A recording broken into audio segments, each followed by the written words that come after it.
inside the greenhouse right now. It is about 10 degrees Celsius outside and it's 25 degrees in the greenhouse. Like, wow, it's so gorgeous here. I want to show you some things that I bought recently to grow here, and you're gonna be like, oh, Annette, what were you thinking? Here we go. So this isn't everything that we're growing right now. This is just stuff that I thought I'd bring out to the greenhouse. So we've got some lettuce started. As soon as I have a free tray, I'm gonna be starting some more lettuce. This is cumin. I've never grown cumin before. The aphids love it. We're having a little bit of a problem with aphids with our peppers inside. I got several kinds of mint. A few tomato plants that are, as you can see, blooming. Because, you know, my tons and tons of tomatoes isn't going to be enough for me, right? Here's one that is kind of cool. This is a curry plant. So it smells like a very mild curry. And then this is a cayenne pepper. This though, the piece de resistance. This is a bay leaf plant. You guys, this bay leaf plant is zone 8 to 9. Honest to goodness, Annette. We are zone 2 to 3 here. If we buy zone 2 plants, they sometimes survive. It's crazy.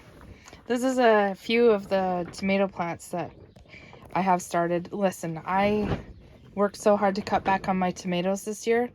We'll have some for our garden boxes, but I have a boatload of frozen tomatoes. And I just made this cute little herb planter box. And it has doubled in size since I put those guys in there. They love them.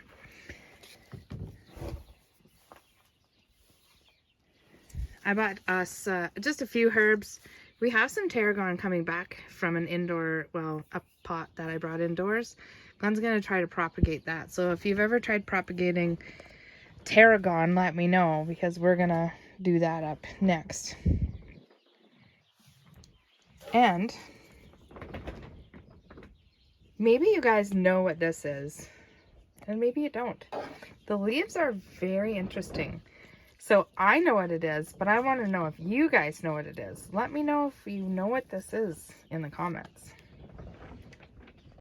I know I've said it before, but I'm just so thankful all the time that Glenn built me this greenhouse in 2020.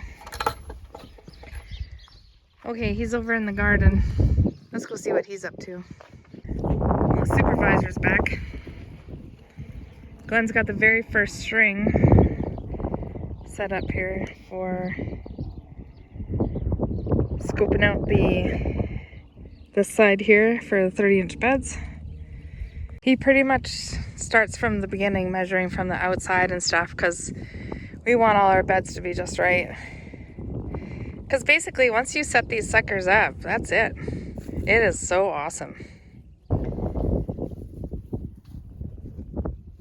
Finding this book was one of the life-changing moments for us in a used bookstore in British Columbia. We don't plant everything like he does, but we do follow it pretty closely. Knowing that we were going to plant carrots in this bed last year, Glenn sifted it. And so it is completely free of any large debris. Nothing to block the roots from growing in there. I can see the lines, Glenn. Oh, careful.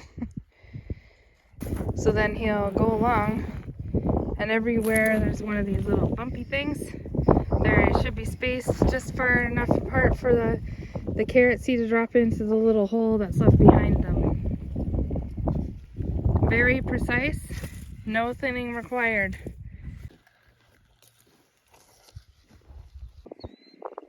One thing about being out here in the prairie with really nothing around us, so that's why we put up the windbreak fence, that red fence around our yard, is because the wind will just come in and tear the tar out of our garden.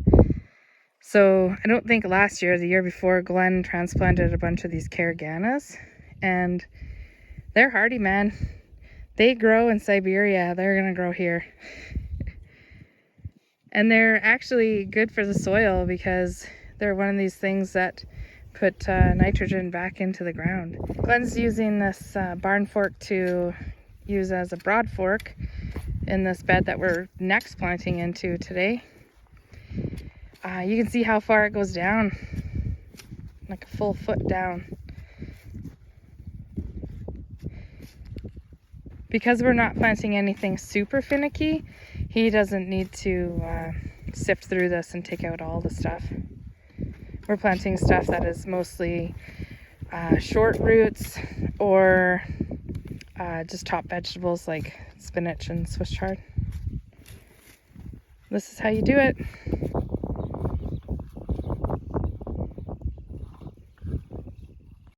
Well, darn, I forgot to show it, but we planted radishes up to that marker, and we used a 5 spacer and the divoter. So that's how many radishes are planted there. We planted an Easter egg blend and icicle radishes. Next, we're going to be planting spinach.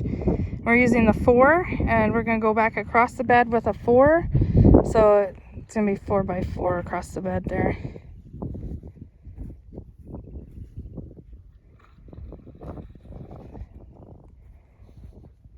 The spinach doesn't last long here in this growing environment. I mean, it bolts quickly when it gets hot out, so ideally I would grow it in a shaded spot, but we don't really have a bed in that kind of placement here. So our last piece of this 50-foot bed is going to be Swiss chard and beets. We're planting the Swiss chard on a 3 by 3, and we're planting the beets with a 3, and then we're going halfway in between each 3. So he's going to go back across it, and everywhere it crosses is where we're going to put a Swiss chard, because those plants grow mighty big. So can the kale, but I plan on harvesting the kale when it's young. For the Swiss chard, we're going to plant everywhere it crosses, and then for the beets, we're going to plant here, here, here. Typical spring day in Alberta. Feeling pretty accomplished today. We've got radishes, spinach, kale, Swiss chard, and beets planted. We'll probably do this exact bed another time in a couple of weeks. We won't see it again until this stuff starts poking up, or it'll all be ready at once. That happened to us last year.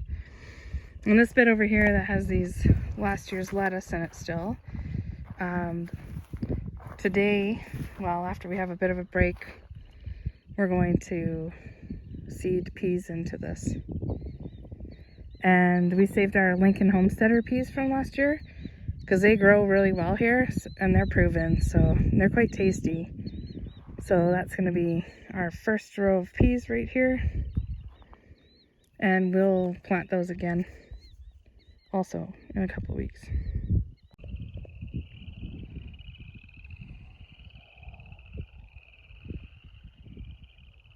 Frogs are out in full force tonight. It's our Lincoln Homesteader peas. They've been soaking for, I don't know, 5 or 6 hours. Time to put them in the ground. Glenn's getting our spot ready for us. 2 rows down the center of the bed. How many peas did you get, Glenn? How many peas did I get? By weight or by count? Well, you did it both ways. 600 peas.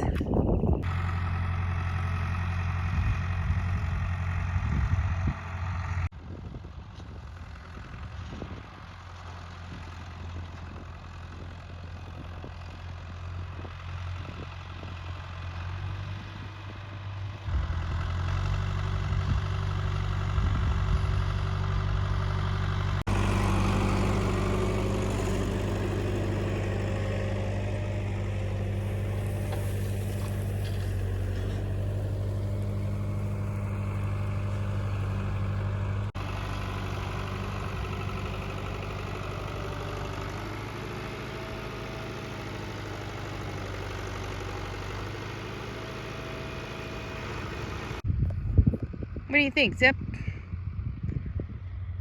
That's gonna make a good potato patch? You betcha.